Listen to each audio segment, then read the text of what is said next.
Welcome to WatchMojo, and today we're looking at the top 10 most dangerous wrestling moves. For this list, we're going to be ranking maneuvers in professional wrestling that could cause a lot of physical damage should they be performed incorrectly. Know any we missed? Let us know in those comments below. Number 10. Tiger Driver 91.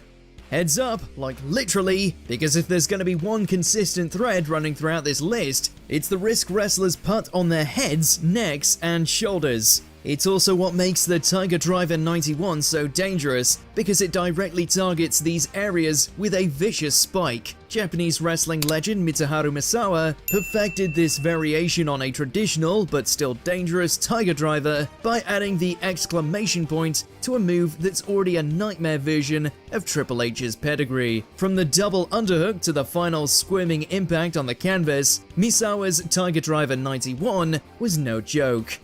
Number 9. Steiner Screwdriver. The vertical suplex is one of the most common moves in pro wrestling, but what if that suplex was modified with a sudden and dangerous drop? This is the basis behind the Steiner Screwdriver, a finisher Scott Steiner had developed back before his Big Papa Pump days. It showcased Steiner's strength as he held his opponents vertically in the air before bringing him down swiftly in a vicious tombstone piledriver motion. The speed with which this move is performed makes it prone to error, although to be fair, Steiner always seemed to execute this finisher with lightning-quick precision. However, this doesn't make the Steiner Screwdriver any less dangerous. Number 8. Doomsday Device. It's known as one of the wrestling finishers that no one wanted to take, but that didn't stop countless tag teams from falling before the might that was the Doomsday Device. This is because this finisher belonged to one of the most dominant tag teams of all time, the Road Warriors, aka the Legion of Doom. It's not the most technical of maneuvers, but it doesn't give whoever's taking it much control during their descent. This is because they're placed on the shoulders of the opposing team before the other member takes them down with a flying clothesline. It sure does look cool though, doesn't it? Number 7. Canadian Destroyer. Speaking of moves that look cool, is there any maneuver that excites the crowd quite like a Canadian Destroyer? It's an outlier on this list, in that it's usually performed safely, but there's always this element of danger involved since it requires so much cooperation. The traditional Canadian Destroyer is a combination sunset flip into a modified piledriver, whereby both wrestlers need to make sure their timing is on and that enough air is achieved to make the move look good. Thankfully, this is normally the case, but we can't help but hold our breath every time. Number 6. Package Piledriver. Some moves look dangerous, but are really super safe. Others look safe, but are actually terribly risky. Our next entry looks dangerous because it is dangerous. It's the Package Piledriver, developed by Aja Kong and popularized by Kevin Owens during his indie days as Kevin Steen. The move starts off like a pedigree and almost looks like a muscle buster when it's in midair, as Steen holds onto his opponents behind the knees in a double underhook position. Then he brings them down in a squished piledriver motion, and the results frankly look devastating. The risk to the head and neck is obviously high, and this is probably one of the reasons why Owens took the pop-up powerbomb in WWE. Number 5. Burning Hammer. The word protected is often used in the wrestling industry to describe a finisher that almost always leads to a pinfall victory. Kenny Omega's One-Winged Angel is a great example of this, as is our next entry, Kenta Kobashi's Burning Hammer. The move was only used 7 times by Kobashi and always finished off his opponents. This is why it was so surprising to see the Brian Kendrick bust out the Burning Hammer in the 2016 WWE Cruiserweight Classic. Not only because it's supremely dangerous, but because Kendrick's opponent, Kota Ibushi, actually kicked out. Imagine Nikki Bella's rack attack finisher only turn the victim upside down and drop him on their head. Yeah, it's as scary as it sounds. Number 4. Vertebreaker.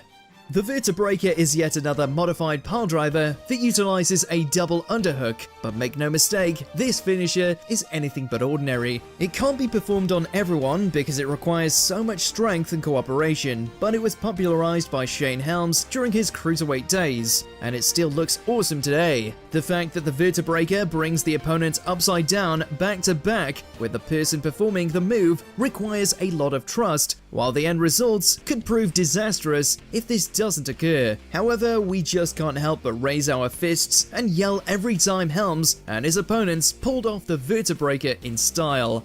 Number 3. Gonzo Bomb. We know what you guys may be saying. How is a powerbomb so high up on this list? It's basically a transitional move at this point. Trust us when we tell you that you've never seen a powerbomb quite like this one. The Gonzo Bomb was made infamous by Toshiaki Kawada during a match with the aforementioned Misawa, when a countered head scissors attempt turned into a sickening, free-falling powerbomb. It's a perfect storm of sorts, where the wrestler taking it receives a few seconds to question their choices before being mercilessly dropped on their head, neck, and shoulders with authority.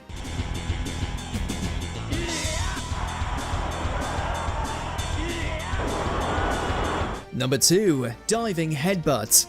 The professional wrestling world of today is much more concerned with the effects of chronic traumatic encephalopathy, aka CTE. This wasn't always the case, however, as evidenced by the multiple wrestlers that have used the diving headbutt over the years. From the originator Harley Race to the Dynamite Kid and Bryan Danielson, wrestlers just can't help launching themselves through space headfirst down to the canvas. The diving headbutt is dangerous because there's no easy way out. It causes damage whether you hit or miss. This is why the move has been criticized as being extremely dangerous for both short-term and long-term health, and why you don't really see it as often as you used to back in the day.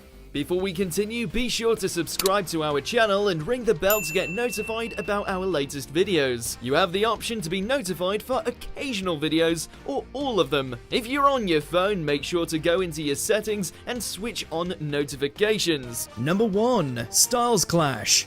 Pro wrestlers are trained professionals who know how to take bumps and falls as safely as possible while on the job. The issue with the Styles Clash is that it goes against all of those instincts by requiring the person taking it to stick their head out as opposed to tucking it in. The finisher popularized by AJ Styles actually isn't too dangerous beyond this, but that hasn't stopped numerous wrestlers from suffering horrendous injuries while taking the move. Yoshitatsu broke multiple bones in his neck after tucking his chin, while British wrestler Lionheart almost had his career ended after taking the move. It's scary, frightening, and yes, dangerous stuff.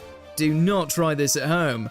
Do you agree with our picks? Check out this other recent clip from WatchMojo, and be sure to subscribe and ring the bell to be notified about our latest videos.